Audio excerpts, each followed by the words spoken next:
Welcome back to the studio, everybody. I hope you're doing awesome. It's time for another mix breakdown video. In the last couple weeks, we have done 2 different live streams featuring a few Christmas songs that we recorded many years ago, back in the old studio, before this studio was even a thought. So we decided to bring them out, remix them, and show them on a live broadcast. The first one was Jingle Bell Rock. That was a few weeks ago. We went through the whole mix. The second one was Rockin' Around the Christmas Tree. And while we did talk about some of the arrangements, we didn't really break the whole mix down because we spent most of the time talking about the whole setup, the whole hybrid setup, how all the outboard gear is interfaced, ins and outs of the computer, print machine, yada, yada, yada, all of that stuff. I will put links down in the description to both of those live streams so you can go check that out. But since we didn't get a chance to kind of walk through each of the instruments on Rockin' Around the Christmas Tree, that's what I'm gonna do in this video. But let's start by taking a listen to how the whole mix turned out, or it's almost done, how it's gonna turn out, and then we'll break out individually. Here we go.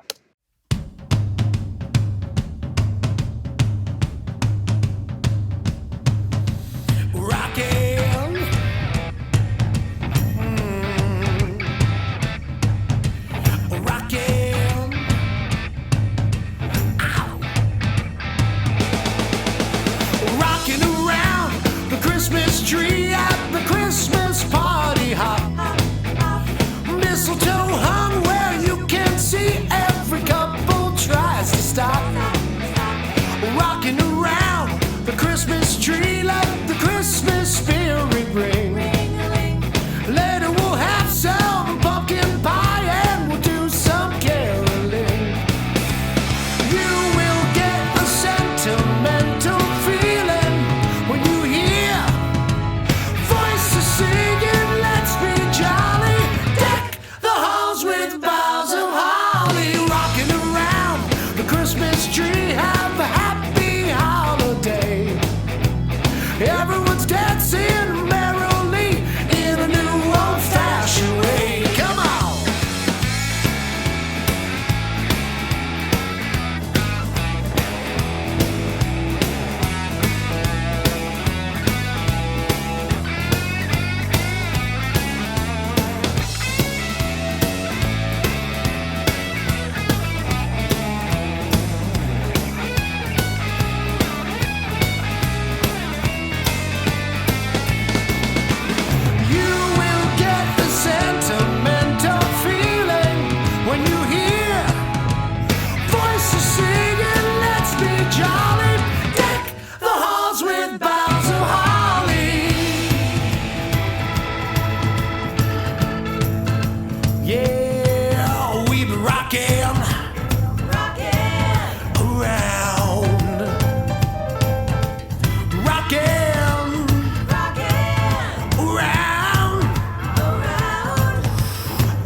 There's where we are with the mix. Let's go through a few of the individual elements. We're gonna start with the drums. Now, like I said, we didn't do any of this recording in this studio. This was all done in the old studio, probably mid-2000s, maybe 2006, 2007, sometime right around there. That room was nowhere near as nice as this. It was small, 13 by 10 or 11 with 13-foot ceilings. So it was kind of a box.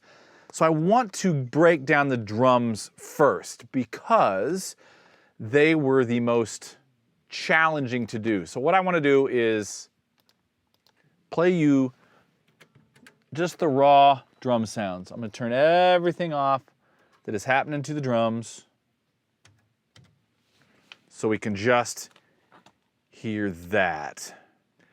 I'm going to put my headphones on Turn down the monitors.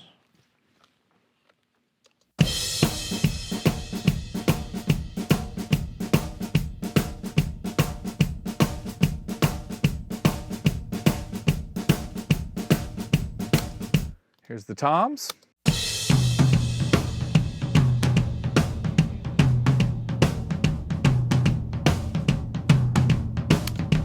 And the toms, you can kind of hear Brian a little bit singing the guide vocals.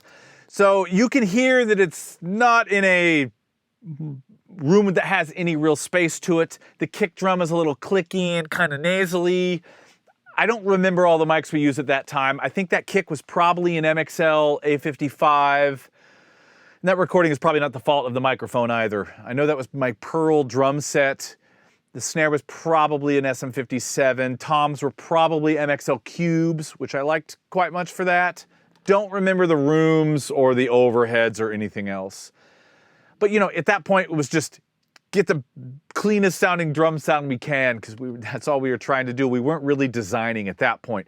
So when it came to redoing these songs and remixing them now, I wanted to see if I could add a little bit of thickness, especially something that worked in context. And the first thing I went for was that kick drum. And I am using a trigger. This is actually an Indie Punch kick. This is from a new one-shot sample library I just released. And here is the without. You can just hear it just kind of poking through, so I'm gonna turn the sample on.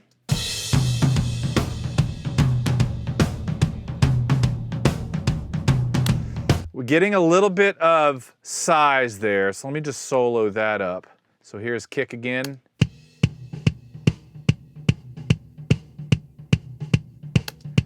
With sample.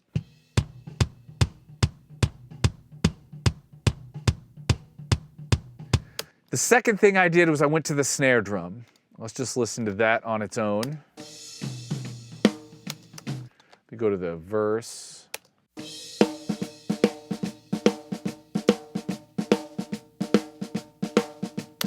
Which isn't a horrible sounding snare. It just, in context, it has no size, no cut. It doesn't really jump out and support the backbeat enough. So, doing two things here. First off is a brand new plugin I just got, I'm just getting to know, and that is the Oxford Drum Gate. Really what I'm doing on this snare is using the leveler section of it. Let me turn that on.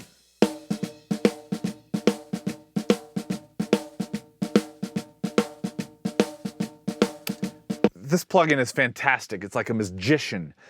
As you can see here on the detection side, I basically have the gate off, although you can hear it. Turn it on. It is mitigating some of that excess bleed from the crash and the hi-hat just a little bit. But really what I wanted on this one was just the leveler to make that really consistent. And on top of that, I am adding a couple samples. First off is a little bit, here, let me turn them on and I'll mute these two. Here's the snare. First sample is just helping a little bit more of the pop.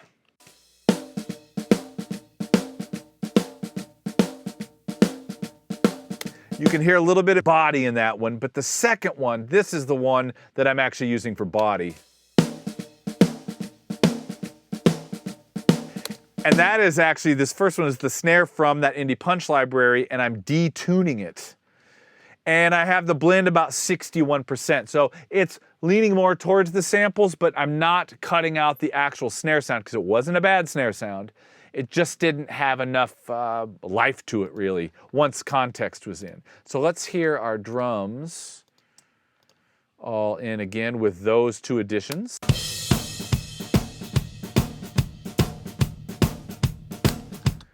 And I'll turn off that stuff.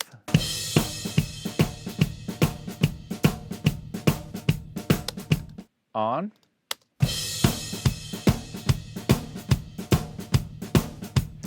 So now the kick and the snare feel like they have a little more oomph and body to them. They're not so just pointy sounding. So the next thing is some outboard process. Well, the toms actually. Forgot about the toms. How can I forget about those? Again, Oxford Drumgate. Let me just solo up the toms here as well, just so you can hear what it's doing. And this time I actually am using the gate. That was my goal. And here's the groove without it.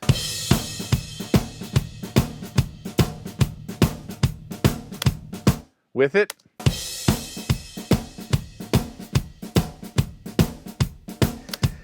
It cleans it up a lot. Now, I don't always want to clean it up. If I have extra mics, the toms, hi-hat, ride, other mics that are open that add to the drum sound, maybe they help make the snare bigger or something, I may only do a little bit of volume control. I may do nothing whatsoever and let them all stay open.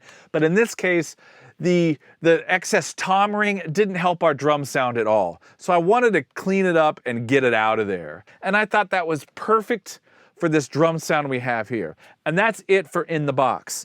Now we're gonna move outside. The kick is getting the SSL EDIN, the 611 compressor. The snare drum is getting the Cush Audio Electra EQ. The overheads are getting some Heritage Audio Successor. The toms are going to the TX5C compressor and then feeding the TS500 Sound Sculptor tape emulators. So let's turn all of that stuff on and hear that.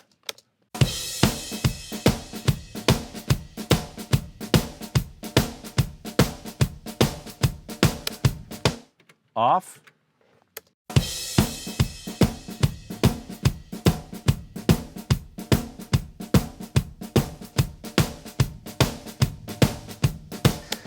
The Cush, I have not found a way to mess up a sound with that yet. Let me just turn that off on the snare.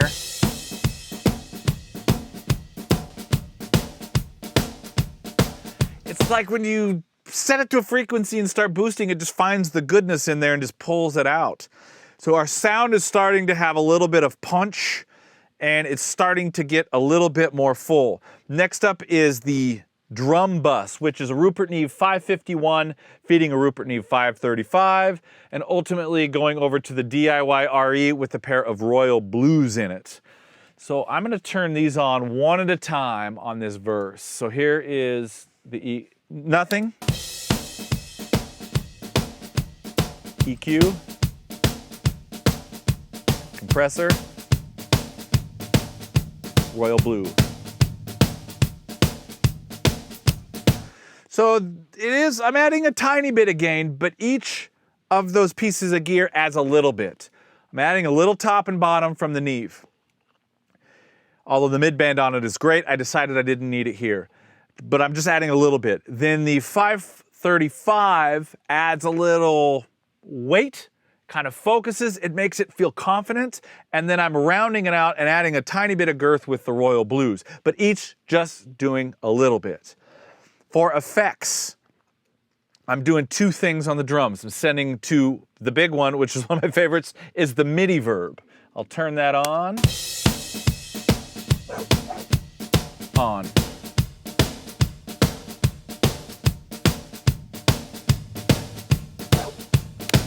It's on a short setting and it's just adding a little bit of brightness.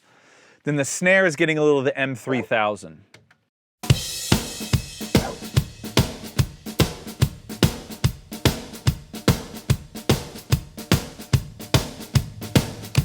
It's subtle there, but it really helps in context.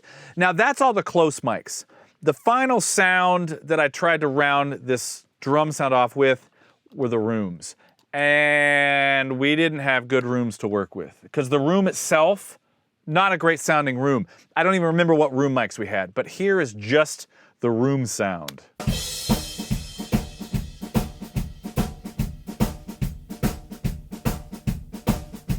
And with the toms,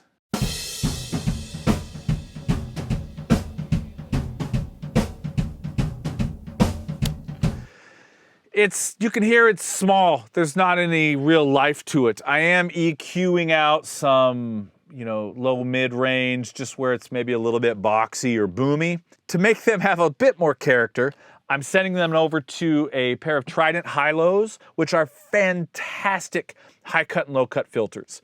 That is not all they do. I'm gonna do a video on this coming up, but they are so smooth sounding, and I'm rolling off just some of the high end, because the cymbals in that room didn't like really how they sounded. So to add some depth, I'm taking the top end away, so whatever attack and brightness we hear is coming from the overheads and not the room sound. And then I'm sending that to a dynamite, and I'm hitting it pretty hard.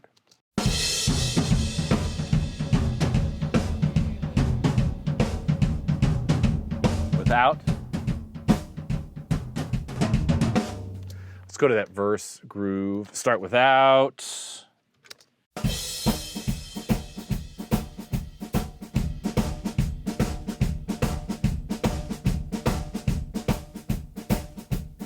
But even there in the hi-hat, you can hear some of that top. When the cymbals and stuff, when I hit the crashes at the beginning of sections, did not like what was happening in the room, especially once the compressor hit it. So I'm using the high-low before the compressor to take some of that away, and then you can smash to taste. So what does that sound like with all our drums in?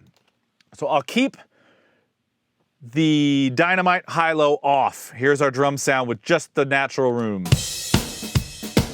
Actually, let me turn these effects off so you can really understand.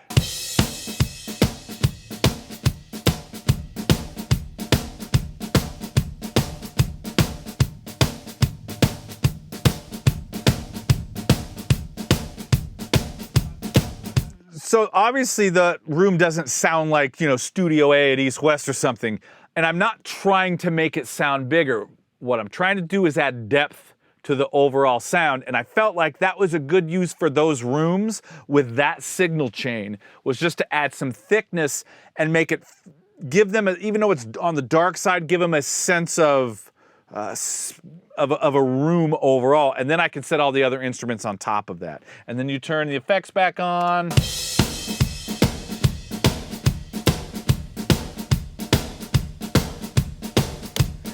And let's go to the toms.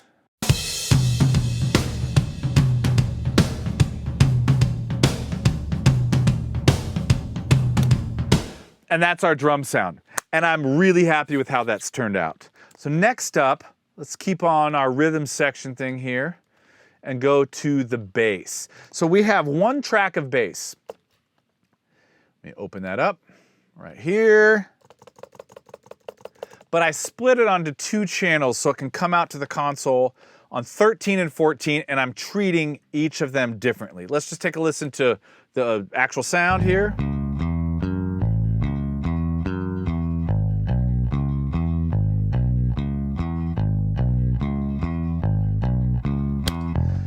Okay, so let's listen to it with no processing. Here is just a single channel of the bass.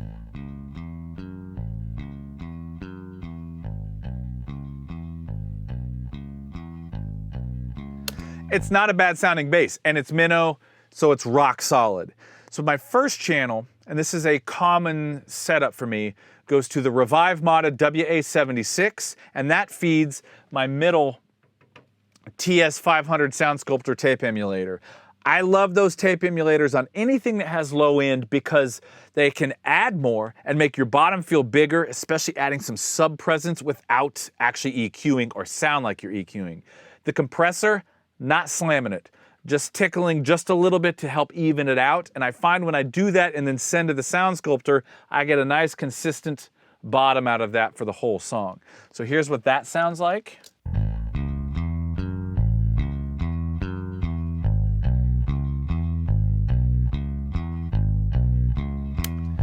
Already got a more low presence. And then we added a little bit more EQ. Ernesto, and this was done in context, wanted a bit more of that low mid roundness to punch through the mix. So here's with the EQ.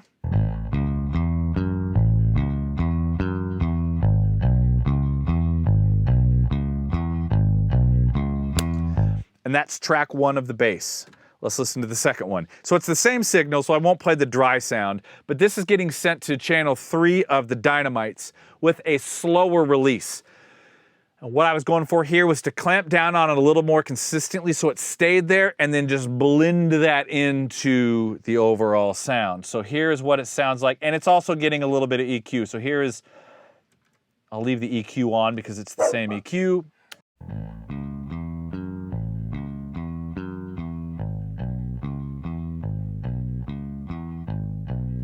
Now here's it with the Dynamite.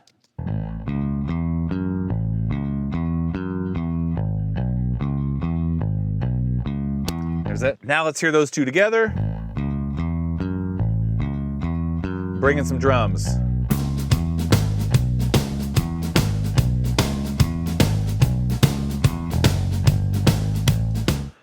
And there's our rhythm section, or the most important parts of the rhythm section anyway. Don't tell Ernesto I said that. Speaking of that, let's get to the guitars. So I'm gonna mute the drums and bass, and let's have a listen to our guitars.